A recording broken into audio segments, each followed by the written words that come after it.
Okay, Junior, welcome back. We finished first round almost so far. We're halfway through the games today. We've already seen the full games from the South and Midwest region. So we're going to take a look at those today. We're going to preview some of the games that will be happening on Sunday, March 21st. Kicking off in the morning there. And so we're going to look at those 8 games and maybe just chat a little bit about the days before games. So what happened on Friday, March 19th. For everybody here at Offside and Out of Bounds, I'm Adam. I'm Junior. Let's Check the mic and make sure it sound right, boys.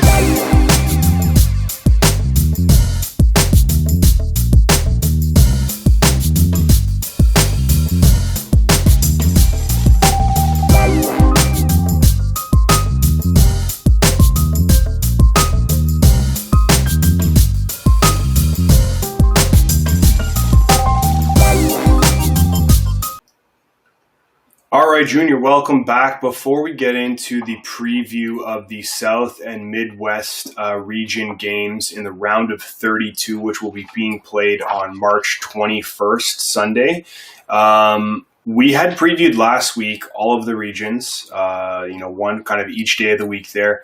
And we had previewed the South and Midwest region, and we put our predictions in. Before we jump into kind of the preview for Sunday, why don't you tell us a little bit about how we did with our predictions? Okay. Well, I mean, obviously it wasn't perfect. No one in the country is perfect except for a few people at this point. But to run, excuse me, our spread picks, we were 9 for 16. Our straight up picks, we were 10 for 16. And our over-under picks were a little bit better at 11 and 16. To look at our upset specials, we were 4 of 8. We had Oregon State, Syracuse, Rutgers, and Wisconsin. We didn't have Utah State, Virginia Tech, Winthrop, and Moorhead did not go through. So, 4 of 8 on those upset picks, I think is pretty spectacular. Yeah, 50% ratio on that definitely is something to be happy about. There was definitely some upsets in this tournament early, and you're seeing some stuff happening today, which we're going to cover tomorrow at 9 o'clock. So please join us tomorrow. We'll be breaking down the North and West region. We'll be taking a look at those and breaking those down for Monday, March 22nd's games. So awesome. I think we can jump right into these 8 games. There's a lot to talk about. We'll probably take a look at the games before as well that happened yesterday. So let's jump right in here. We got number 8 Wisconsin Badgers versus the Baylor Bears. Okay, number 1 seeded. Baylor beat Hartford to go through, and Wisconsin beat North Carolina. Any thoughts on those 2 games that happened yesterday? So starting off with Wisconsin, they did beat the Tar Heels by 23 in one of our huge locks. Mm-hmm. And they did that by shooting 50% from the field and almost 50% from 3. Yep. They won the rebound battle against a bigger team and distributed the ball very efficiently, as well as winning the turnover battle. So I really like the game from them. I'm not a big fan of North Carolina, but I am a fan of Wisconsin. They had 7 offensive rebounds in that game to go with 15 assists and 5 steals. So, when I look at their total game, they played exactly how they've been playing all year. Yeah. And that's all they needed to do to get by North Carolina. With Baylor, they pretty much won every battle, which is what a 1 seed should do in their first round matchup. The point total was a little bit too low for my liking, considering that Baylor took 75 shots. Yeah, it was a pretty free-flowing game, but it wasn't hard to like them in that game anyway. Now you've got Baylor in this game against Wisconsin at a -6, which I think might be a little bit low, which kind of feels like a little stinky trap to me. And then the total of 138, which I think is more reflective of how low the score was against Hartford. Yeah. Now, is Wisconsin a Hartford? No, not at all. They're not a slouch. This is a team that can score with the best of them, and they're pretty efficiently defensively as well. So I'm still looking at probably taking Baylor in -6. Obviously, early spread too, right? Okay. Yeah, I expect that to maybe move a little bit tomorrow. And then what about if we're looking at the over here, 138?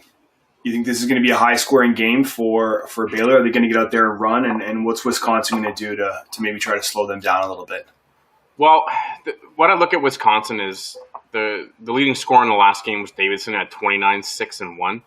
And their best player, Trice, was their second best player that game. He still had 21, 5, and 3. Yeah. So, I mean, you had two guys over 20. They locked it down. I think that Wisconsin's going to get their spots to score. This is going to be a battle of runs. And if Wisconsin can keep that three ball going close to 50%, then I don't see any reason why they can't keep it close. Yeah. Which tells, Baylor scored under their season at 79. It was only 5 points.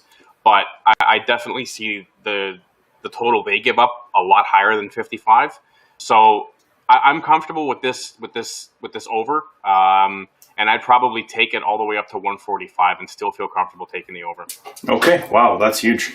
Yeah, Davidson and Trice combining for 50 points in yesterday's game. If they continue to do that and you have some other people helping out on the team there, that's going to definitely be helpful.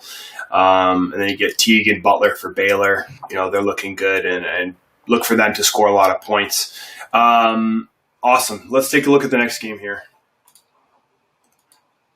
Okay, so we got Villanova here. Believe you had them upset versus Winthrop. Yeah. That was kind of one of your big kind of upset picks there. What did you think about the Villanova-Winthrop game? That was a sloppy game for me, from Winthrop as well as the refs. Yeah. If you saw it in the game, you could tell that Vaudrin just couldn't get much going due to the fact that he had guys hanging off of his back, and the refs let them play. So, I mean, obviously, tournament time, you want to see a good game, but when things get a little bit ridiculous, it gets a little annoying. Nova was also gifted 26 trips to the charity stripe and hit 19 of them. Now, they shot the ball well from the floor, and they won that turnover battle, despite being out-rebounded by a smaller team. Now, those trips to the stripe are going to come way down against North Texas, who doesn't commit a lot of fouls. But yeah, Nova got through. I don't like them at the 5 seed. I didn't like them in the first round. Yeah. And I don't like them again. It's more because I don't like that team. I don't think that they're where they should be this year. So it's not like I like North Texas more than them. I just don't think that they have enough to make a run. So moving on to North Texas. Big upset there. Yeah, we had said, just to rewind the tape if we could, we said that if Texas got that 3 rolling and they limited Purdue's second chance opportunities, that they were going to win.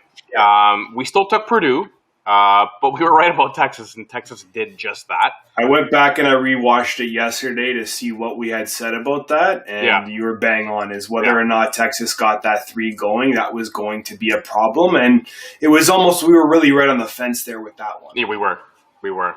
But Purdue was bad from the floor. Texas shot 42.9% from 3. And again, like I said, I'm not a fan of Nova. I wasn't a fan of the first round, not a fan here. Yeah. So give me the mean green to cover that 6.5. Yeah, another thing to kind of point out there, North Texas scored a bunch of points in yesterday's game, right? Yeah. I think it was a score of 78-69, I believe. Yeah, 78-69. So, that's well above their average. I like North Texas. They definitely showed up yesterday, and I like to see them do that against Villanova as well. Over-under here at 126.5. This looks like it's projecting a little bit lower than I think this game can go. What about you? Yeah. Sorry, I didn't get that in there because this is an upset. Oh, yes, most definitely. Yeah, it's a low total, very low total for my liking. You're not seeing a whole lot of games. Well, I mean, that's the funny thing. The first round, you've seen some pretty low-scoring games, but this is the second round. I think all the jitters are gone. Yeah. I think the teams have started to comfort down, to settle into the hotel rooms. They've got their routine going. So I'm liking this up to like 135. Oh, wow. Okay, nice. So lock in early if you can. Yeah. Well, North Texas, Hamlet and Bell, they were the big scorers on that team, combining for 40 points and 17 rebounds. With Hamlet had a double-double. Yeah, I know. Very, very good production there for Villanova. Earl and Moore were the big scorers on that team. So I think this is going to be a real great game to watch tomorrow. I think this is going to come down to maybe the last few possessions. Mm-hmm. Awesome. Okay, let's take a look at who we got up next here. So also in the South here, we have the Texas Tech Raiders, okay, and then our Arkansas Razorbacks. We had Arkansas beat Colgate to go through, and Virginia Tech beat Florida in an upset there. Or sorry, Texas Tech. Texas Tech beat Utah, which I believe we had as an upset as well. Is that correct? Yeah. They beat them by 12. Now Texas Tech didn't shoot the ball very well, and they got out rebounded, but they won the turnover battle. Yeah, I think from what I saw, it was more of Utah State not taking care of the ball. They had 22 turnovers, which you turn the ball over 22 times. Not going to win any basketball. You're not going to win any basketball game. But Texas Tech did force 8 of those, and they did distribute the ball well. Mm-hmm. McClung had a decent game, and I mean Arkansas. They did what they needed to do. They pounded Colgate, and Colgate is a good, disciplined team. We talked about them, yep. In the first preview. They were gifted a lot of opportunities at the charity stripe with 29. They did get out rebounded by Colgate, which is a smaller team, and they didn't distribute the ball very well, but they did win the turnover battle against, like I said, a very responsible team. Yeah. Smith went off to 29 and 13. I mean, he was a beast in that game. But Arkansas was disruptive enough in their defensive sets to cause some issues. I think having Texas Tech favored in the spot is a bit of disrespect to Arkansas. Yeah, a little bit, eh? That's going to fire them up. So it's not an upset here, but I like Arkansas here all day long. Not a fan of Texas Tech. I think Arkansas is in a great spot, and they're going to put up some big points here. They average almost 9 more points a game, so I think Arkansas is also going to pull through in this game. Over under at 141. I mean, this game definitely has potential to go there. Under might be looking good. It might be, because Texas Tech got away with a lot against Utah State. Arkansas is not going to turn the ball over 22 times. Definitely not. Let's just stop that noise right there. That's not going to happen. And Texas Tech is not, Utah State is not the same caliber as Arkansas. So I can see this point total getting stupid, but more stupid on Arkansas scoring 85 to 90 points and Texas Tech just scraping the bottom of the barrel trying to get up to 70. So, I'll comfortably say, if this goes any higher, you probably want to maybe tease the under. Yeah. But at 141, I'll take the over on that. Yeah, no, that makes a lot of sense. I mean, Arkansas is going to score their points. They scored 85 yesterday, and they project around 82 in a bit. I think they're definitely going to pull through this game. This should be a very, very good game. I'm very excited about this one as well. Okay, the big upset, the one that broke. This was basically the bracket breaker. This is the last of our South region for tomorrow's game. Oral Roberts, they beat Ohio State in overtime. Yeah. And that broke 96% of the brackets, perfect brackets. And that was one of the earlier games yesterday.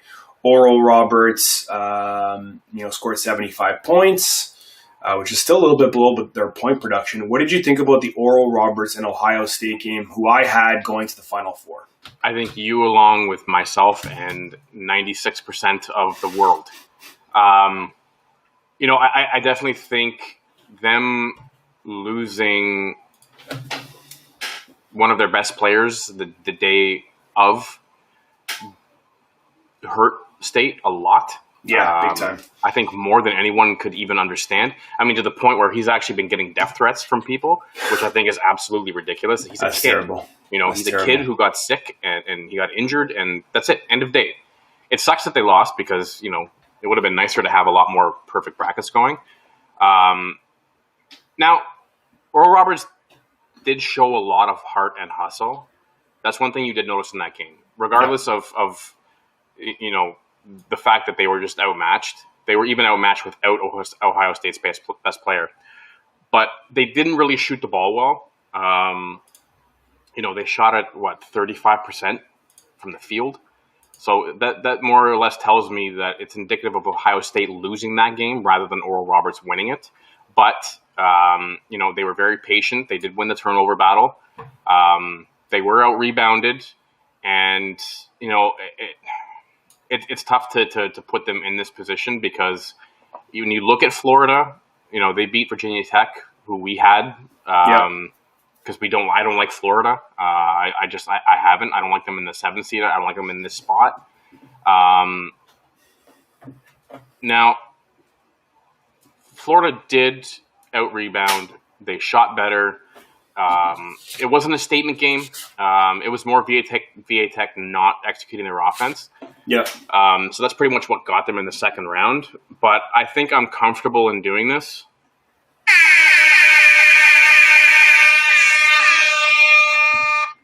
Okay. Let's go with Oral Roberts.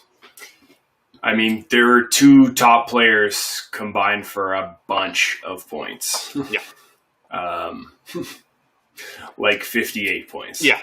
And Abmas was their best player, who was the second best scorer in that game. So when that happens, that means that you're getting ridiculous production, and they did.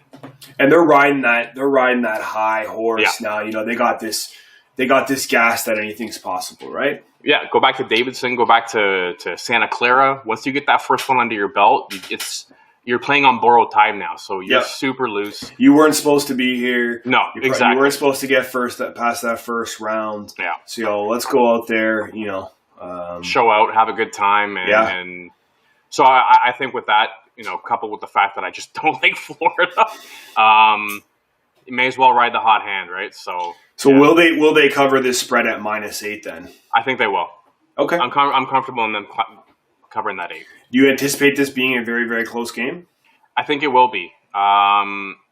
Because the one thing you do see about Oral Roberts is they come at you in waves, and they don't stop. So strong rotation, and I think they're going to just keep coming at Florida, and not just offensively, but defensively as well. Like, they dive for loose balls. They dive for steals. Like, this is a team that's putting it all out there. So you got to love that, especially that hustle and the heart that you're going to get during tournament time. Sometimes it's best for you to sit back and ride it and just enjoy it. Yeah, I mean, Florida shot 56% from the field, and Oral Roberts only shot 35%. So, if Florida doesn't shoot that percentage and Oral Roberts is able to close that gap a little bit, I think this can make for a very, very interesting game. And, who doesn't love a Cinderella story and seeing a 15 seed kind of go into the next round and see what happens there? Basically playing the winner of Texas Tech or Arkansas, which would be a really, really fun game to watch, right? Mm-hmm. Especially if they're able to get past Florida. Over-under at 149, that's extremely high. Yeah, it's a bit high for me to kind of fall in love with, so I'll go under. Yeah, I think that's a safe one for us. Okay, so let's move over here to the Midwest region. So a quick update for everyone watching. Ohio has just beaten Virginia by 4, 62-58. Maryland is up 9 with 24 seconds left over UConn. And Missouri is down 6 with 2:52 left in the second half. Awesome. Thanks for the update there. Perfect. So looking at the Midwest, we have Oregon State. Okay, and they played and beat Tennessee 70-56. What did you think about that game? Loved it. A lot of fun, eh? I love this team. You're a big Oregon State fan, aren't you? Since they won during Champ Week, just the level of basketball they've been playing has been phenomenal. And that's what I said riding into this. You got to watch out for this team because they have been playing high caliber basketball for 2.5 weeks while everyone else has been sitting on the bench. Yeah. So that win against Tennessee was indicative of this team and what they're doing right now. They shot the ball well. They limited Tennessee's field goal percentage. They won the rebound battle and pretty much every aspect of this game. Yep. Like I said, 2.5 weeks of rolling the right way. It's tough to kind of steamroll them over. But my only problem is now they're going up against Oklahoma State, and I like the Cowboys too. Yep. My only issue is they beat Liberty by 9. That should have been a blowout, but it wasn't. Yep. They They didn't shoot the three well. They were 29 trips to the stripe. They were active on the offensive glass, but their offense was limited to 5 assists. So, I mean, when you start looking at the numbers, they shot 40% from the field with 5 assists, 3 for 15 from 3.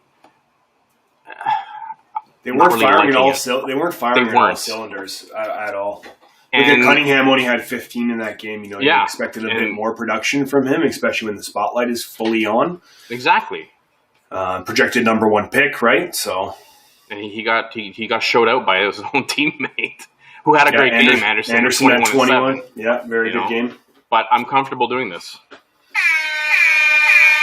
I think this is going to be an incredible game to watch. I think Oregon State, if they continue to roll, they shot 48% from the field yesterday. So if, like you said, that ball is rolling, things are moving forward, it's hard to stop a freight train when it's at that level. -6 is the spread here at Oklahoma State. I mean, you got the upset, so that's going to cover this spread no problem. Looking at the over-under at 142, can this game go that high? I would look for Oregon State to be in that 70 to 75 range. They've been consistently in that range. When they need to put that next level in, they have the ability to do that. It's just going to be whether OK State's going to stick with them. I mean, they scored 69 points against not a great team. So I'm looking for probably to hit a little bit under, like maybe a 72-65, 72-67 game. Okay. Yeah, hopefully they can get a little bit better from the free throw line. They were 6 for 10 yesterday, so that needs to improve. You can't be missing those free shots from the charity stripe. So I love the horn on this one. I mean, I really think there's a lot of potential here for Oregon State, so let's see what happens. Okay, moving along in the Midwest. Got the Battle of Illinois here. So Loyola, really enjoyed watching that game yesterday. They played Georgia Tech, they're only about 2 hours, I believe, from Illinois fighting. So that's a lot of fun to see these two teams come together. What did you think about Loyola's win? Hey, when Sister Jean's in the house, anything can happen. She looked pretty happy, didn't she? Oh, yeah. They limited Tech's game. Like, I'm not going to say what aspect they limited that entire game.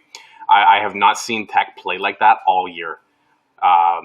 They shot 40% from 3. They won the rebound battle. They won the turnover battle.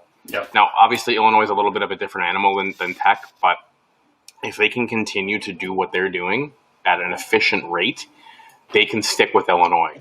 And sometimes Illinois has that habit of looking forward to that next game and not looking at their opponent who's in front of them. A lot of pressure here. There is, and I think there's going to be a lot of looseness and kind of greasy wheels on Loyola's side, and I think that they're going to make a run at this. And I hope Illinois is prepared for it. You don't want to see a one go out on Monday, before the Sweet 16, but a 2 went out on day 1. You never know what else is going to happen. So, Illinois, they beat Drexel handily, almost by 30 points. Yeah. They shot the ball well. They didn't take a lot of threes, which was something that kind of I was concerned about. And they're 2 for 7. It's not like they were missing a bunch and they didn't need to shoot them anymore, but I just don't know if that was a design. I think when the game's that open, you just want to keep just going in, right? Dumping it in, Yeah. It was a clean game, very little stoppages. Illinois did win the rebound battle and the turnover battle, which is something they should do against the 16 seed. They were 50% from the line. Do you see that being a problem against Loyola? Huge, because you're not going to get that many chances at the line with them.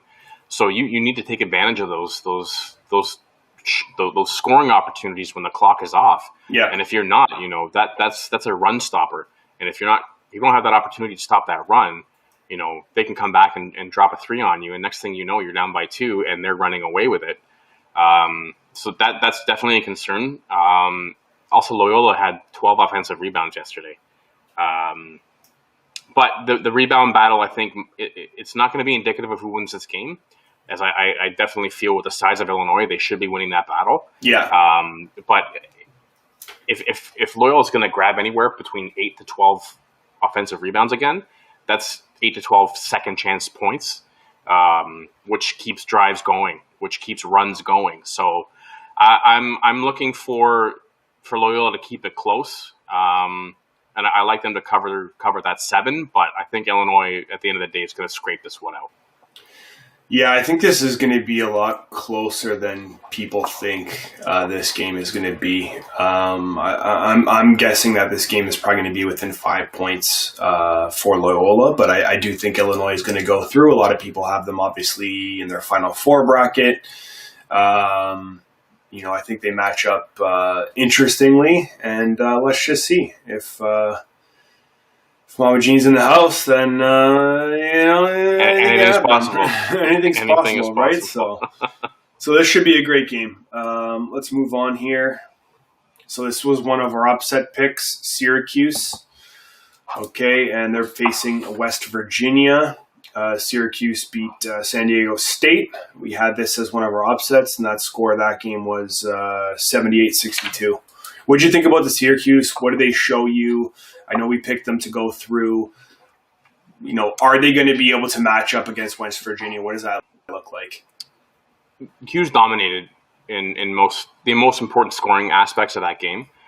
They were a -2 on the glass, but they were also a +8 in turnovers. Mm-hmm. They took smart shots. They executed their offense very well against usually a pretty tough defensive team. But like I said, when you got a coach in Boeheim and Buddy grew up in this tournament, anything's possible for that team. Now, obviously, West Virginia did beat Morehead State. They outside of the free throw percentage, which they shot 73% from the charity stripe, which is very good, and they were +2 on the offensive rebounds. They were beaten by Morehead State in every statistical category of that game. So that tells me that I shouldn't have backed them in that first game against Morehead State, which I didn't. I took Morehead State. And it also shows me that Morehead State had a bad game executing. They had 18+ turnovers. Yeah. So it's more indicative of the fact that Morehead State did not play their game and West Virginia did. Yeah. Now, is that going to couple over to the next game? They shot 50% from 3. I don't see that happening again. 15 defensive rebounds. That's not going to get it done. Syracuse shot 55% from the field and 15 for 27 on 3. I mean, they looked very, very good.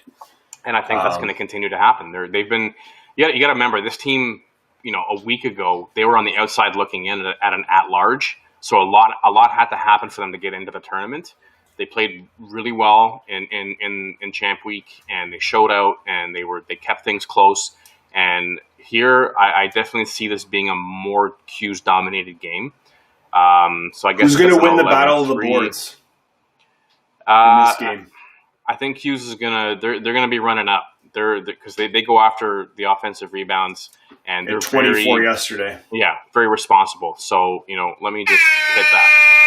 I'm riding Hughes. Yeah, I like that. So they'll cover the 3.5 spread. What about the over/under here? 147.5. I mean, that's high.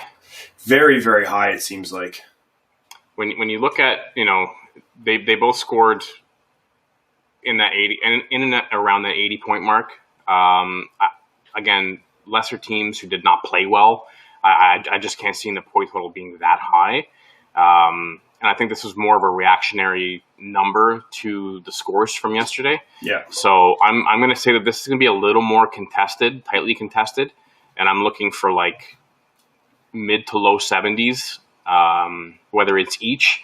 I can see this definitely going under. And again, this is an early line, so it's probably going to maybe go up a little bit, or they're going to kind of claw it back. So if it gets clawed back, then I might look at going over. But as of right now at 147.5, I'll take the under. Yeah, so just one other note here. West Virginia, McBride, and Bridges combined for 45 points, and Boeheim had 30. So look for some high scoring and some impacts from some of these players here. But this should be, again, I think a game that's going to be very, very close toward the end. A couple of bad possessions could be the deciding factor here. Mm-hmm. Awesome. Okay, so I believe this is our last one on the Midwest breakdown here. So we have the number 10 Rutgers, which again was also a upset pick for us, versus the Houston Tigers. Okay, Rutgers, they beat Clemson 60-56, and Houston, annihilated Cleveland 87-56. Yeah. What did you like about the Rutgers game? And, them beating Clemson? What were kind of some standouts for Rutgers there? Well, they shot the ball okay. I would like a higher percentage than, mid 40s.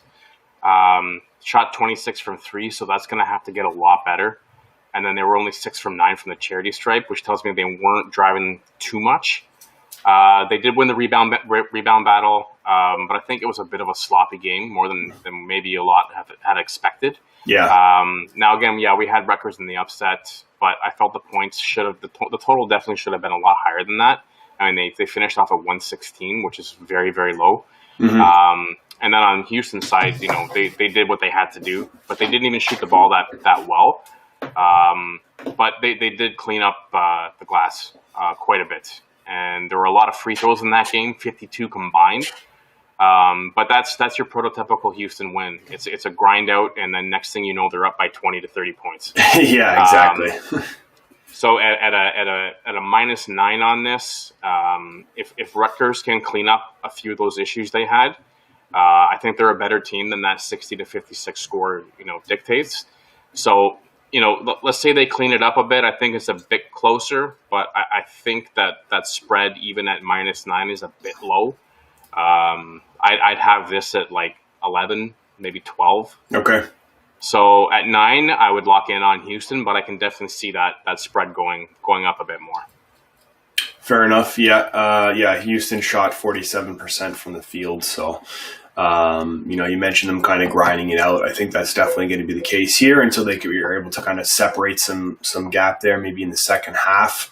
I don't think Rutgers is gonna really stand a chance here. But I'll watch some of this game, but it's not the highlight for me for tomorrow.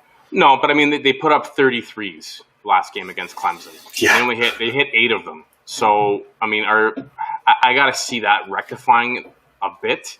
Even if you took away 10 to maybe 12 of those possessions and turned those into 2-point plays. Yeah. And if they shot better than 39% from the field, even if at 50%, that's giving them another, 6 to 10 points. So, now they're at 70. I think that they're going to get a lot better from last game. So I definitely see it being close, but. What's interesting here, too, is looking at the rebounds here. Rutgers had 12 offensive rebounds and 24 total, and Houston had 15 offensive rebounds with 19 total. This could end up coming down to, the battle of the boards here and seeing what those second chance opportunities are able to provide each of these teams. Certainly. That gives me a bit of a different perspective looking at those numbers there. Grimes and Sasser, 18 and 14 respectively, and then on Rutgers side of things, Baker and Young, 13 apiece there.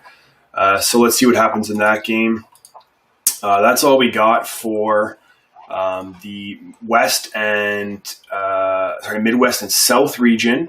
Mm-hmm. Any final thoughts before tomorrow's games kind of kick up there? Do you have any other insights that you want to share with us?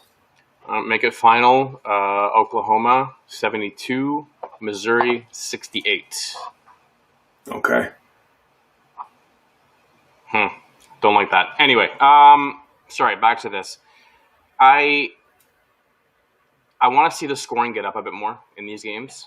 A lot of the scoring's been kind of low. I think today was a bit better in terms of the PPG than yesterday was.